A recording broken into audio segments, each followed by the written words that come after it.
Thank you, Madam Toastmaster.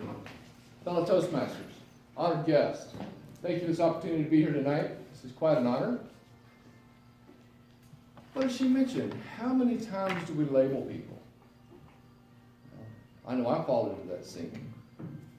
It's terrible sometimes how we look at people and we see how they are, and what do? So what I've done is started tonight on the way here. I was pulled up to a traffic light. I was here, car ahead of me, pickup over in the left. Light turns green. Car in front of me moves forward just a little bit. The pickup doesn't move. The car jerked right in front of the pickup and hit her brakes. She said hit their brakes. I didn't know who it was driving at the time. And then the pickup then starts to take off. Also, that car is pulled in front of them.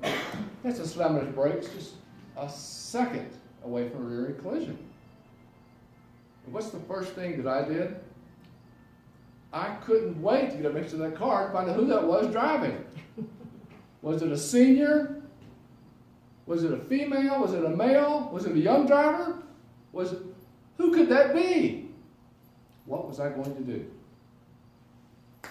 I was going to label that person so quickly. But luckily I caught myself. How about you? Driving down the road, we all love I-25. Of course, I-25 is a four-letter word, isn't it? Let's say we're walking across the parking lot. We're going to our grocery store, going to our local mall, and we see somebody walking along. We're coming up to this side, they're coming along here. They're not your race. They may not be your culture, your income, maybe not your achieved status, maybe not your creed, maybe not your religion, maybe they're wearing something that shows their religion and it's not yours. What if they're smoking a cigarette? What if they have tattoos all over their face and neck and maybe arms, depending on what they're wearing? Maybe their legs also. Maybe they have umpteen number of earrings in their ear. Maybe they have an earring in their nose, in their lips. Who knows where else they might have those earrings? What are you thinking at that time? What am I thinking at that time? Have you labeled them? I'll tell you a little story just quickly. When I was 18 years old, yes, just a couple of years ago, Friday the 13th of all days. It's late at night. Yes, we'd had a beverage or two. My brother-in-law was driving, going to his house. It's the last thing I remember. I woke up 27 days later. Woke up, you say? Yes.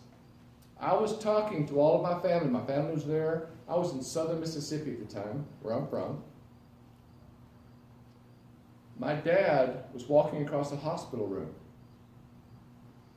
To me, I woke up like a nap. There's my dad. He's supposed to be in West Texas at the time.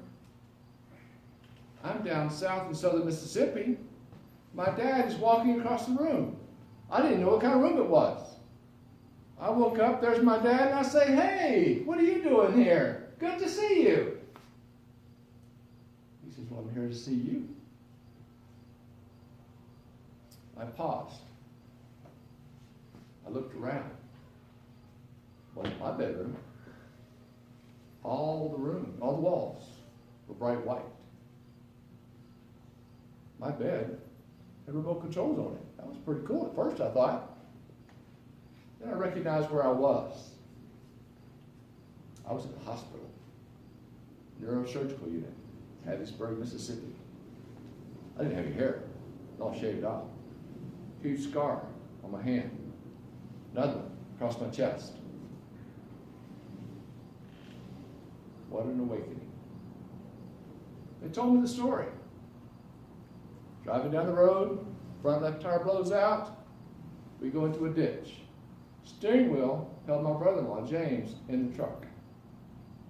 I went through the window. They said I probably turned this hand this way and ducked this way. I went through the windshield, cut my hand here, my head, They cut on my chest. They gave me 9 pints of blood my first few days in that hospital. They went in the first time, cleaned all the glass out, sewed me up, put me in intensive care. Problems, more glass. Take me back into surgery, take more glass out, put me back in intensive care. But I had 9 pints of blood during that time. Now let's think a minute. Where was I? Hattiesburg, Mississippi. Anybody else know where that is? Oh, good. Good, a couple of them. Just southeast of Jackson. Hour north of New Orleans. Was that blood good blood? Was the blood that I received of the people that are the same religion I am? Was the blood that I received of people that lived the quality of life, at least I thought I lived? Do you think my parents, me in intensive care, checked every pint of that blood? I said, what kind of blood are you giving my son? Did the person that gave this blood have tattoos? Did they have a bunch of earrings in their ears and everywhere else? Did they smoke? What was their race? Do you think my parents asked any of that? No, not a chance. They said, help my son live. Did you know there's only 4 blood types? A, B, and O. No matter what your race, creed, color, sexual orientation. 4 blood types. Now there's a positive and a negative on each one of those, but still, 4 blood types. No matter how many races we come across, no matter the religions that we see, no matter what we see as far as we classify anyone else, there's still 4 blood types.